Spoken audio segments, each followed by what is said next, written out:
this what we do. We do this every year. All us get around, family, eat, enjoy each other, have fun, talk crazy, all that, and ain't nothing gonna go crazy. It's just our family. This we do this every year. Ain't nothing gonna change. Every time he cooks something, I have to have one. Ain't nothing like it. We Monta Ellis. This is our family reunion. This is how we do it every year. I've been knowing since he was a baby. Before he even was born, I knew his mother, my niece. And I love him, and we're just proud of him. We're very proud of Monta. Very proud of him. Going straight up. Going straight up. We knew that. Yeah. Yes. We knew that. It's just amazing to this day. I can't believe he's playing in the NBA. Every time I turn on the TV, you know, it's like, dang, I just watched this kid about 3 years ago playing in a high school gym. Everybody has a story. Played basketball, that's where they started at. Street balling outside in front of their house, either on a light pole or something. Being almost like 100 degrees, playing street ball, falling and sweating and have cuts and bruises on you and it sting a little bit. Can't do nothing but get tough off that. No, that's where I got my game from.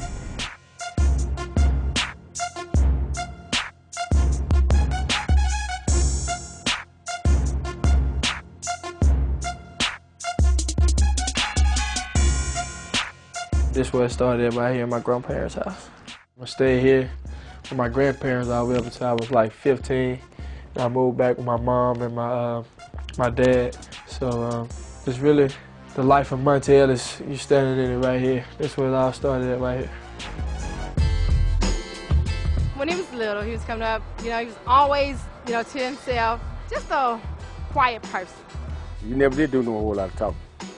Whatever he thought, nobody hardly knew it but him. When dark would come, he would go and say, Mama, I'm going out to shoot ball for a few minutes. I said, well, okay, you go ahead on, Monta. I said, I'll go out and leave from the house. And he would say, okay, Mama, he'll go out and shoot about 11 o'clock. And I said, it's time for you to come in. I'm coming in a minute, Mama.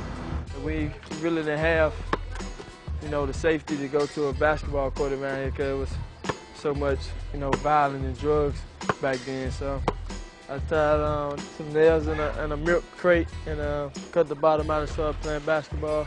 Ever since he was a little boy, he stayed in the street with that ball. I had problems at night, getting him in at night.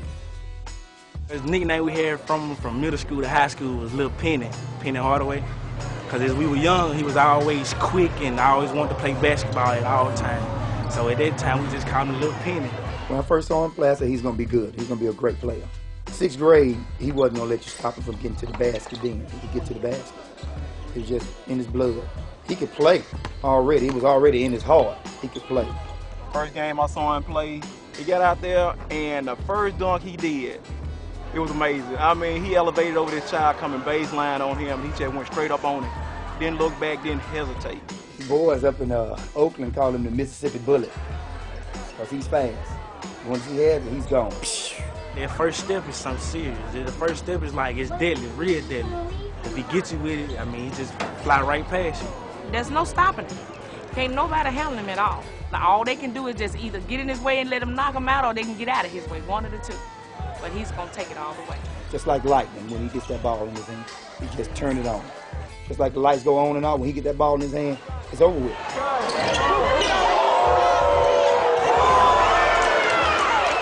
Senior year, he was just unconscious. Point-wise, 40, 50, 60, 72 points a game. I seen him catch one time. I know dude about 6'7", he called a drop step dunk on.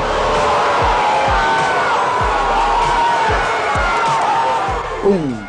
The gym just went crazy. Magic all over the gym. I couldn't do them a look.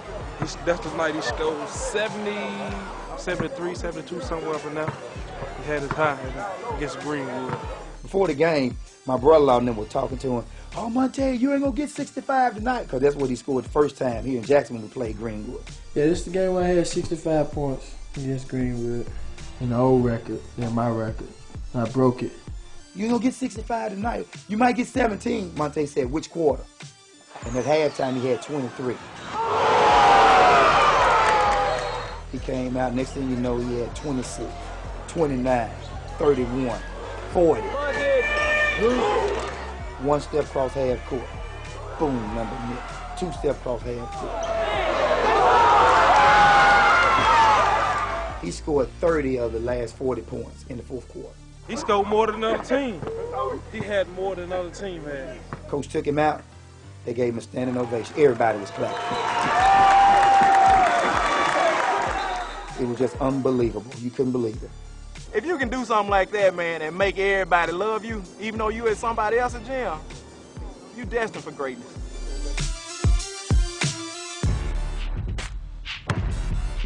When I was coming up, I made a goal for myself to come in the NBA at high school. Like Coach James said, I just worked hard. A lot of people might have had a doubt, but I don't think he ever had a doubt that he wasn't going to make it because he put forward the effort. Coming in the league, they didn't think much of him. They didn't think much that he was going to do that much because the simple fact he was coming out of high school. He was young. You know, we're here in Mississippi. When you're not used to anything, then, you know, people will say things. So, but I just tell him, keep your head up, do what you do. You got to do what you got to do.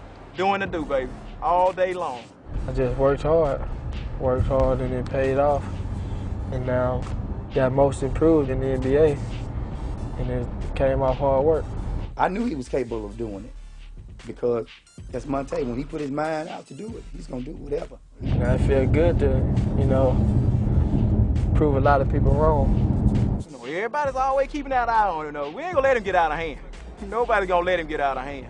He ain't going to grow up to be something like some of these knuckleheads, you know, start making a lot of money and, you know, forget where you come from. I told him one thing I want you to do is when you make it to where you are, I want you to come back and do for where you come from.